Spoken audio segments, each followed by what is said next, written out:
الذي أكمل الله به قصر النبوة وحكما لا نبي بعده الذي أرسله بالحق بشيرا ونذيرا وداعيا إلى الله بإذنه وسراجا منيرا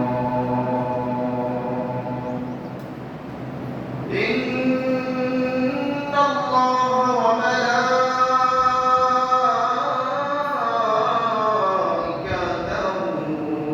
يصلون على النبي يا أيها الذين آمنوا صلوا عليه وسلموا تسليما اللهم صل على سيدنا مولانا محمد وعلى آله سيدنا مولانا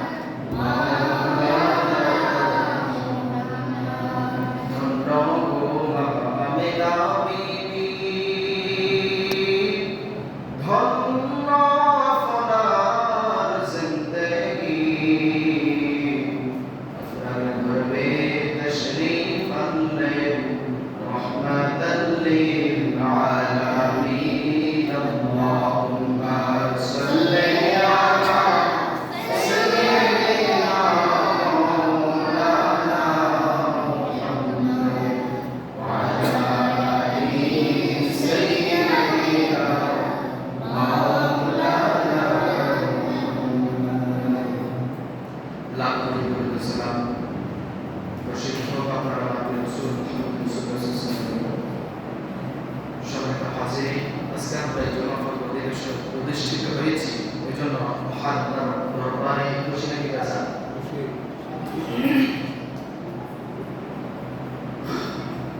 আল্লাহ রাব্বুল আলামিন আপনার আমার প্রতি অসংখ্য নিয়ামত দিয়েছে অসংখ্য দয়া প্রদর্শন করেছে তন্মধ্যে দুনিয়ার ভিতরে আল্লাহ তাআলা আপনার আমার প্রতি যত নিয়ামত দিয়েছে যত অনুগ্রহ করেছে সবচেয়ে বড় যে নিয়ামতটা সেই নিয়ামতের নাম কি বলতে পারবেন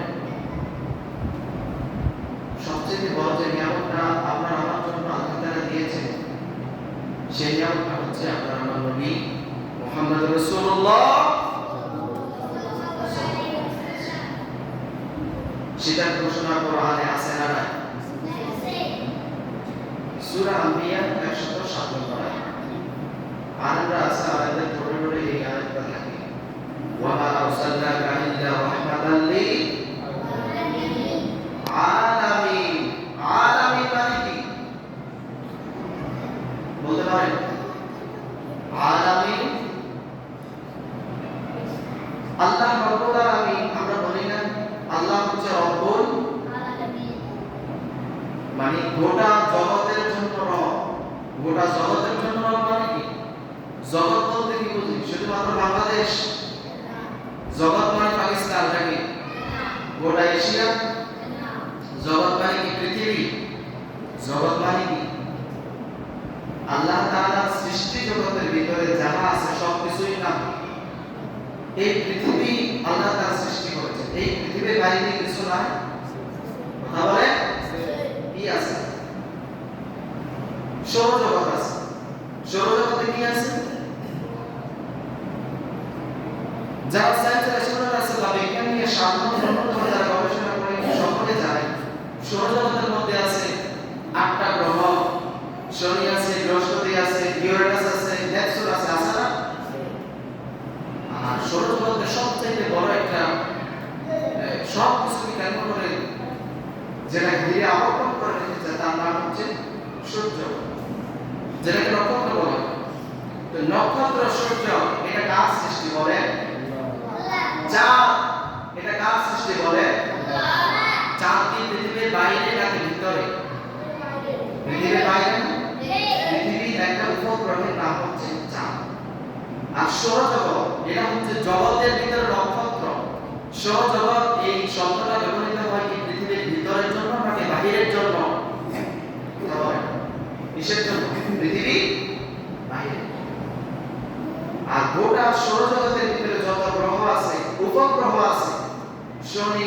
বৃহস্পতি, ইউরেনাস, নেপচুন, এগুলো একটা গ্রহ পৃথিবী নামক গ্রহ থেকে হাজার হাজার গুণ বেশি বড়।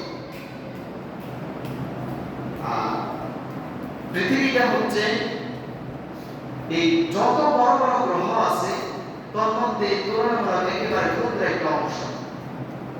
মঙ্গল গ্রহ আছে, বৃহস্পতি আছে, বুধ আছে, এগুলো সব হলো সৌরজগতের অংশ। এগুলো পৃথিবীর বাইরের অংশ, ভিতরের না। আমার স্ট্রাকচার বা বোঝার বিষয়টা আপনারা বুঝেন। আল্লাহ তাআলা হচ্ছে রব্বুল আলামিন, গোটা জগতের জন্য রব। আল্লাহ গোটা জগতের জন্য রব বলতে এটা দ্বারা কি বোঝাচ্ছে আমাদের? আল্লাহ তাআলা শুধুমাত্র পৃথিবীর রব নাকি সূর্যের রব? সূর্যের সৃষ্টিকর্তা কে? চন্দ্রের সৃষ্টিকর্তা কে? বৃহস্পতি, শনি, মঙ্গল, বুধ, ইউরেনাস, নেপচুন, এরপরে ধূমকেতু সহ যাহা কিছু আছে সৌরজগতের সব কিছুর রব কে? আল্লাহ। সব কিছু সৃষ্টি করেছেন একজন, তার নাম কি? আল্লাহ। এই আলামিন দ্বারা সব কিছুকে তিনি আবদ্ধ করেছেন, সব কিছুকে বুঝিয়েছেন। তা আল্লাহ তাআলা তার ব্যাপারে যেরকম রব্বুল আলামিন শব্দের ব্যবহার করেছেন, তারপর হাবিবের শানে বলেছেন রহমাতাল লিল আলামিন। সুবহানাল্লাহ বলেন না? সুবহানাল্লাহ। তার মানে বোঝা যায় আমার আল্লাহ যত জগতের জন্য রব, সৃষ্টিকর্তা, আমার নবী হচ্ছে তত জগতের জন্য রহমত। আমার নবী হচ্ছে তত জগতের জন্য কি? মহানবী উম্মত। আপনারা আমার নবী কি যেমন তেমন নবী? সাধারণ অন্যান্য নবীদের মতো নবী? অনেকে বলে সব নবী তো সমান, সব রাসূল তো সমান। আর এটা সব নবী রাসূল যদি সমান হতো আল্লাহ তাআলা কোরআনের ভিতরে আয়াত দিত নাকি? তিলকা রাসূল ফাদাল্লা বা'দাকুম আলা বা'দ। আমি এক নবীর উপর অপর নবীকে, এক রাসূলের উপর অপর রাসূলকে শ্রেষ্ঠত্ব দিয়েছি। তো আমাকে বলেন বুঝান সমস্ত নবীগণের নবীকে, সমস্ত রাসূলদের রাসূলকে বলেন? সমস্ত রাসূলদের সর্দার কে? আল্লাহ। আমাদের নবী মুহাম্মদ সাল্লাল্লাহু আলাইহি ওয়াসাল্লাম আল্লাহ নবী না, আল্লাহ হচ্ছে রব। আল্লাহ কি? আর আমাদের মুহাম্মদ সাল্লাল্লাহু আলাইহি ওয়াসাল্লাম হচ্ছে আমাদের সাইয়্যিদুল মুরসালিন, খাতামান নাবিয়্যিন, শাফিউল মুযনিবিন, রাহমাতাল লিল আলামিন। সুবহানাল্লাহ। আল্লাহ তাআলা তার হাবিবের সাহায্যে এক একটা মর্যাদা লম্ব পদবি দিয়েছেন, এগুলো অন্য কোনো নবীকে দেয় নাই। অন্য কোনো রাসূলকে, অন্য কোনো রাসূলের সাইয়্যিদুল মুরসালিন মর্যাদা আছে? অন্য কোনো রাসূলের মর্যাদা কি খাতামুন নাবিয়্যিন আছে? কথা বলেন। তাহলে খাতামুন নাবিয়্যিন, শাফিউল মুযনিবিন, রাহমাতাল লিল আলামিন, এই গুণগুলো, এই বৈশিষ্ট্যগুলো একমাত্র একজন নবীর জন্য। তিনি কে?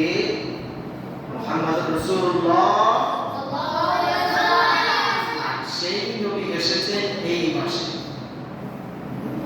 তাহলে বুঝেন মাসের ভিতরে এই মাসের মর্যাদা কতটুকু। তাহলে বুঝেন যত রহমত আছে সবচেয়ে বড় রহমত যেই মাসে আল্লাহ তাআলা দিয়েছেন, সেই রহমতের মাস, সেই শুভরহমতের মাসটার মর্যাদা কতটুকু। এর কি ব্যাখ্যা বিশ্লেষণ প্রয়োজন আছে? এটা তো নকলি দলিলের প্রয়োজন না, আকলে দলিল দ্বারা বোঝা যায়। যায় কি যায় না? ওয়া আরসালনাকা ইল্লা রাহমাতাল লিল আলামিন। আলামিন আমার আল্লাহ যত জগতের জন্য সৃষ্টিকর্তা রব, আর আমার নবী হচ্ছে গোটা তত জগতের জন্য রহমত। আমার নবী রহমত কিনা বলে? ওয়া আরসালনাকা ইল্লা রাহমাতাল লিল আলামিন। এই যে আল্লাহ তাআলা বলেছেন আমি আপনাকে গোটা জগতের জন্য রহমত করে প্রেরণ করেছি। সে রহমত আমরা যে পেয়েছি, এখন আমাদের করণীয় কি? আমাদের দৃষ্টিভঙ্গি কি? জানার দরকার আছে না? সে জানার দৃষ্টিভঙ্গি আল্লাহ তাআলা সূরাতুল ইউনূসের মধ্যে 58 নম্বর আয়াতে বলেছেন, কুল বিফাদলিল্লাহ ওয়া বিরাহমাতিহি ফাবিযালিকা ফালইফরাহু হুয়া খায়রুম মিম্মা ইয়াজমাউন। বল মানে কি? বলো। বল মানে কি? জানিয়ে দাও। বল মানে কি? ঘোষণা দিয়ে দাও। অফারকে জানিয়ে দাও।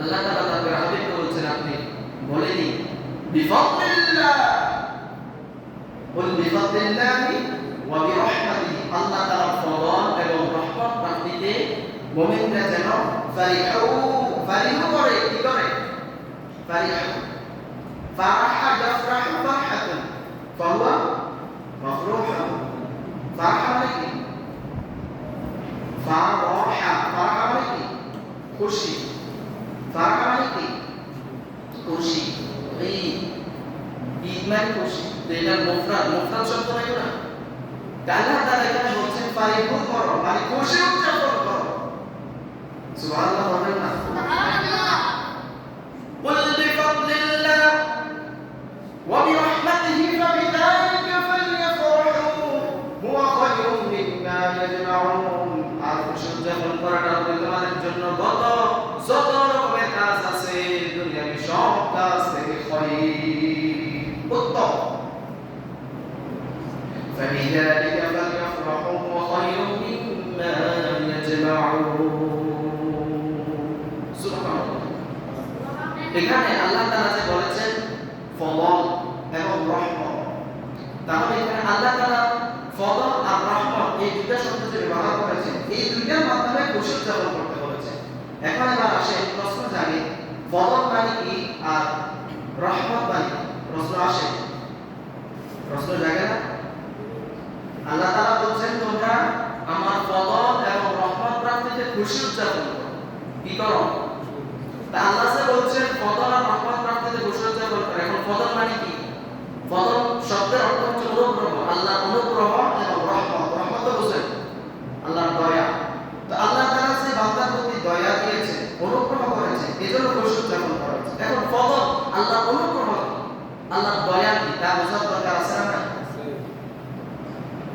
رئيس المفسرين عبد الله بن عباس رضي الله عنهما ব্যাখ্যা তার তাফসীর যত তাফসীর গ্রন্থ আছে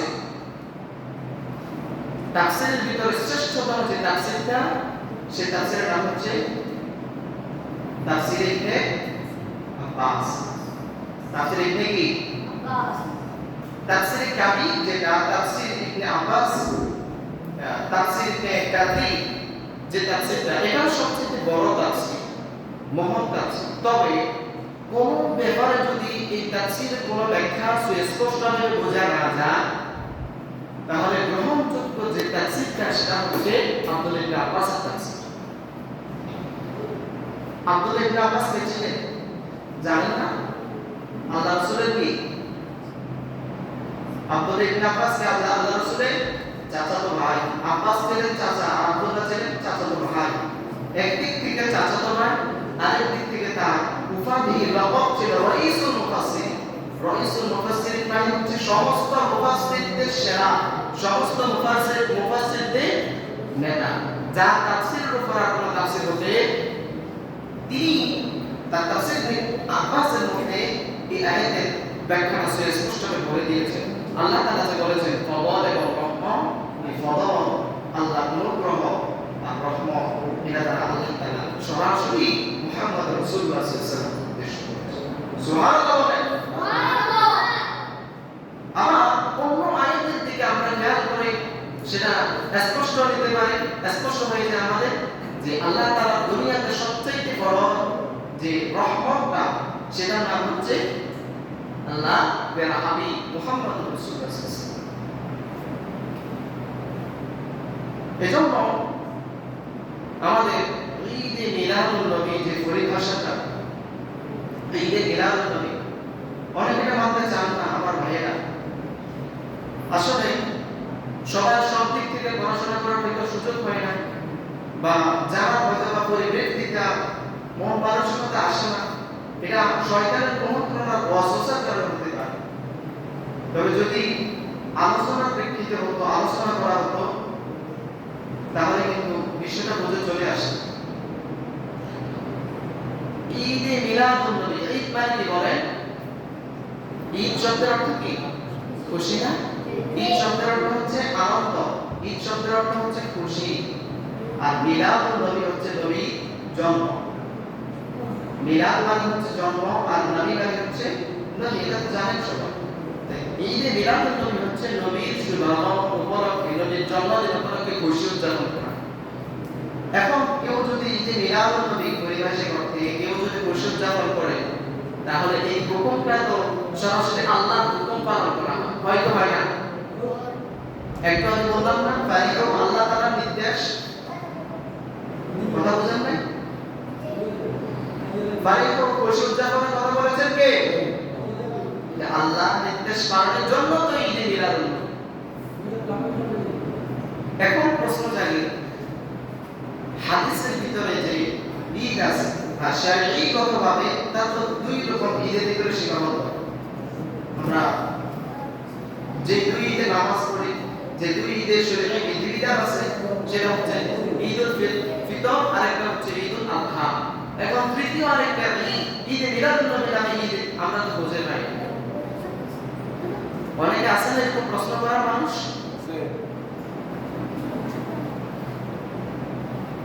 কথা বলা যাবে। ঈদে মিলাদুন নবী এটার পক্ষে কোরআনে দলিল আছে, সুস্পষ্টভাবে হাদিসের ভিতরে আল্লাহ তাআলা তার রাসূলের মাধ্যমে জানিয়ে দিয়েছেন। সহিহুল বুখারী 45 নম্বর হাদিস, সৌদি আরবের চাপ।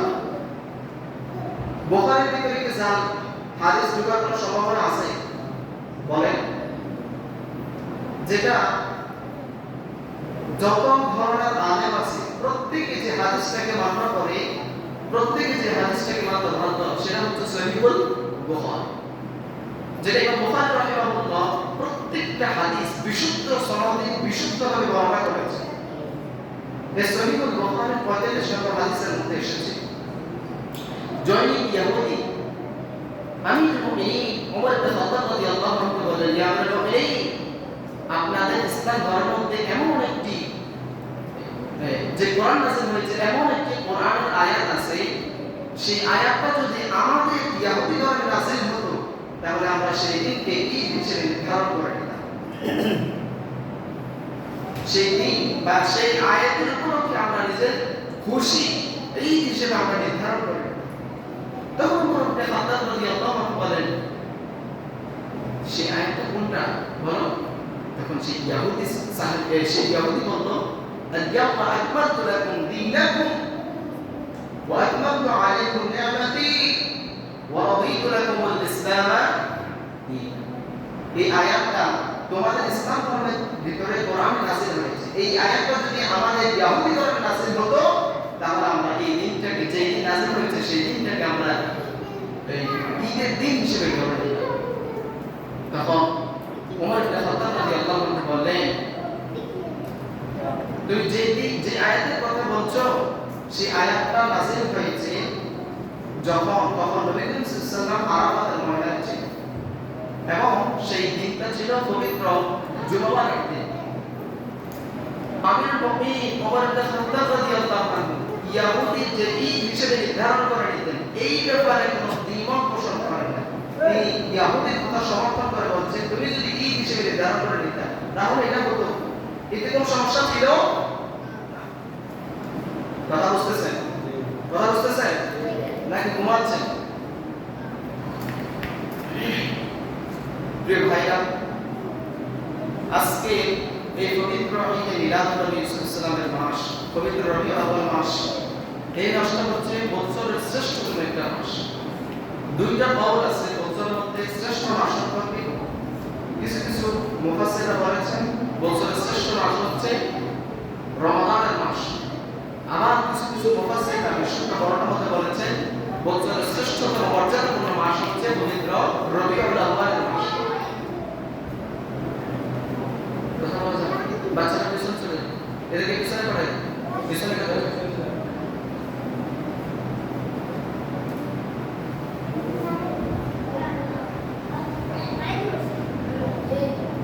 তাহলে এদিকে চোখ কান লক্ষ্য করতে হবে, এদিকে অন্যদিকে খেয়াল করতে হবে না। তাহলে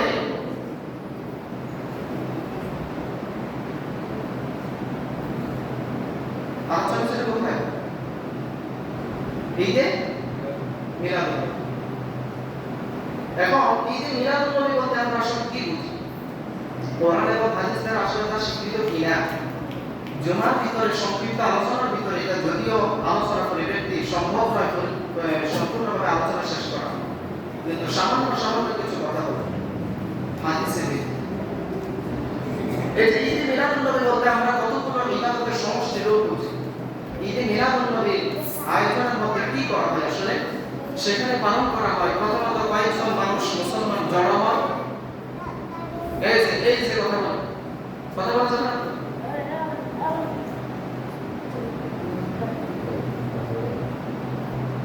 এই যে ঈদে মিলাদুন নবী যে আমরা বুঝি, ঈদে মিলাদুন নবী কয়েকটা ইবাদতের সমন্বিত রূপ। ঈদে মিলাদুন নবী মাহফিলের ভিতরে গুনার কোনো কাজ করা হয় বলেন, কি করা হয় তাহলে? সেখানে মুসলমানরা যখন সমবেত হয়,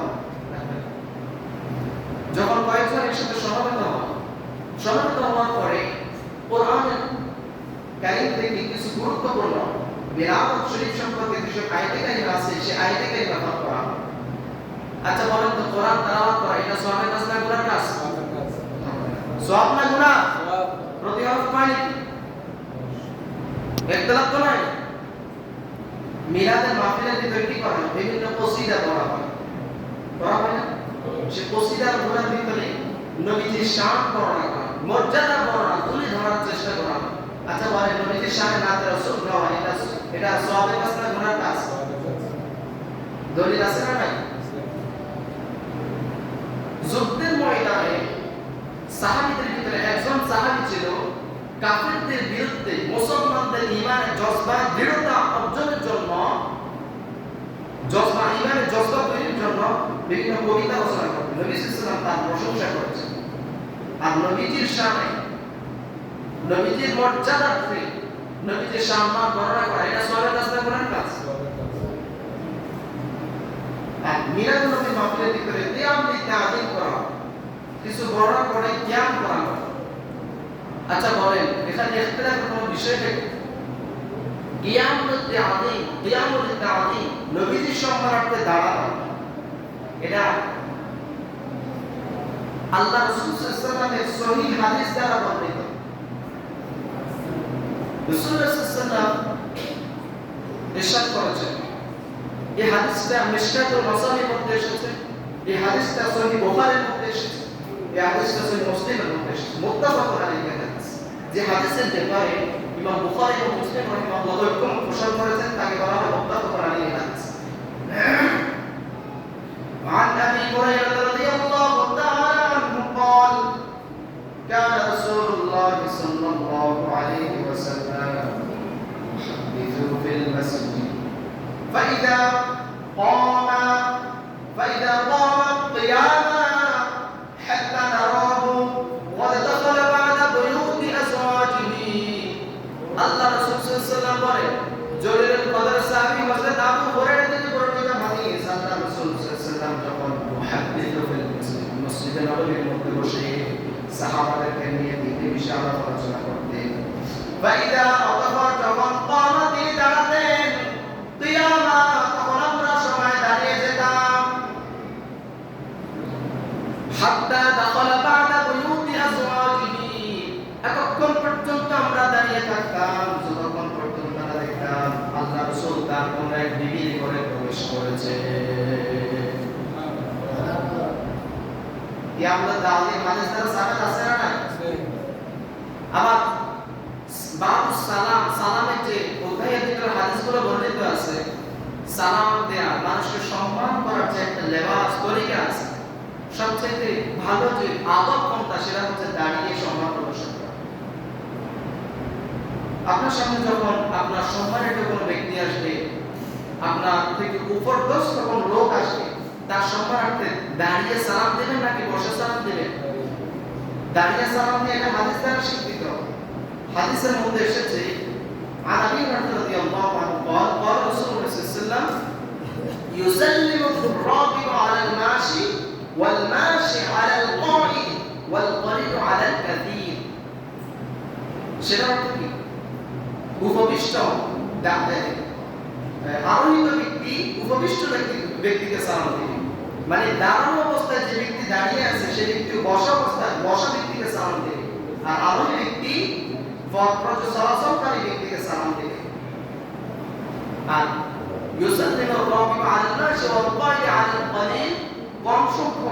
অধিক সংখ্যক লোককে সালাম দিন। তাহলে এই হাদিস দ্বারা সাবিত হয়ে যায় যে সালাম দেওয়ার যে আদব তরিকা সেটা দাঁড়ানো অবস্থায় দেওয়া সুন্নাহ, দাঁড়ানো অবস্থায় দিয়ে এটা সবচেয়ে আদব। তাহলে বোঝা যায় কিয়ামুল তাআলিম এটা হাদিস দ্বারা স্বীকৃত। জুমা পর্ব অধিবেশন সভা সংক্ষিপ্ত বিস্তর আলোচনা, বিশদ আলোচনা, এগুলো জানার জন্য আপনারা আলাদা অন্য সময় আসতে হবে। এই সংক্ষিপ্ত পরিসরে এই সংক্ষিপ্ত সময়ের মধ্যে কিন্তু আলোচনা শেষ করা যায়। এজন্য আমি আহ্বান করব কিয়ামুল তাআলিম এবং এই যে মিলাদুন নবী কোন সহিহ হাদিস দ্বারা বর্ণিত এবং কিয়ামুল তাআলিম এর সুন্নতে সাহাবা, সুন্নতে সাহাবা। আল্লাহ তাআলা আমাদেরকে বিষয়গুলো বোঝার এবং আমল করার তৌফিক দান করুন। আমি প্রায় সময় প্রায় জমায় আপনাদেরকে একটা আহ্বান করি, পবিত্র জুমাবার দিন আপনারা এই যে মানুষ মুসল্লিরা আসছেন, আপনারা কি 5 ওয়াক্ত পাঞ্জেগার নামাজ আসার সুযোগ হয়? আসেন সবাই? সুযোগ হয়, হয়তো বা নিজে করে নেন না, এজন্য মসজিদে আসেন না। আসেন সবাই, বলেন। এখন এই জুমাবার দিন সপ্তাহে একবার জুমার দিন হয় নাকি বারবার হয়? জুমার দিন কি সপ্তাহে একদিন না প্রতিদিন? একদিন না। তো একদিন আপনারা আল্লাহর জন্য এই দিনটা কোরবানি করতে পারেন? একটু আগে আসা যায় যাক। ইয়া আইয়ুহাল্লাযীনা আমানু ইযা নুদিয়া লিস-সালাতি মিন ইয়াউমিল জুমআহ ফাসআউ ইলা যিকরিল্লাহ। জুমার জন্য যখন তোমাদেরকে আযান দিয়ে দেয়া হবে, তোমার কি কৃষক, তোমার কি খাতখানা, তোমার কি দোকানদারি, তোমার কি সিএনজি চালানো, রিকশা চালানো সবকিছু হারাম হয়ে গেছে, তোমার এখন ফরজ হয়ে গেছে মুয়াজ্জিনের ডাকে সাড়া দিয়ে মসজিদে ধাবিত হয়ে যাওয়া। ঘোষণা কার? কথা বলেন, ঘোষণা কার? ঠিক তো ঠিক কোথায় বলতে পারেন? ইযা নুদিয়া লিস-সালাতি মিন ইয়াউমিল জুমআহ ফাসআউ ইলা যিকরিল্লাহ। জিকির করতে করতে আল্লাহর ঘরের দিকে ধাবিত হয়ে যাও। তোমার না এখনো কোনো দুনিয়াবি কাজ, তোমার জন্য ফরজ হয়ে গেছে আল্লাহর ডাকে সাড়া দেওয়া। মুয়াজ্জিন আযান দেয়, আল্লাহু আকবার, আল্লাহু আকবার ধরে আপনার কানে ভেসে আসে, আপনি এখনো এই সিএনজি চালাচ্ছেন, রিকশা চালাচ্ছেন, দোকানদারি করছেন, এটা আপনার জন্য কাজ? এটা ইমানদার মুমিনের কখনো বৈশিষ্ট্য হতে পারে? বৈশিষ্ট্য হতে পারে? আপনার তো উচিত, আমি তো আপনার অন্তর ভিতরে ভয় অনুশোচনা আছে যে সপ্তাহের ভিতরে আমি প্রতিদিন মসজিদে যাই না, শয়তানের ওয়াসওয়াসা হয়ে গেছে। অন্তত পক্ষে জুমার দিনটা আমি আল্লাহর জন্য কোরবান করব। 1 ঘন্টা আগে আমি দোকানদারিটা বন্ধ করি, 1 ঘন্টা আগে আমি যত দুনিয়াবি কাজ আছে সেটা বন্ধ করে চলে আসি না। এই অন্তরে অনুশোচনাটা আমাদের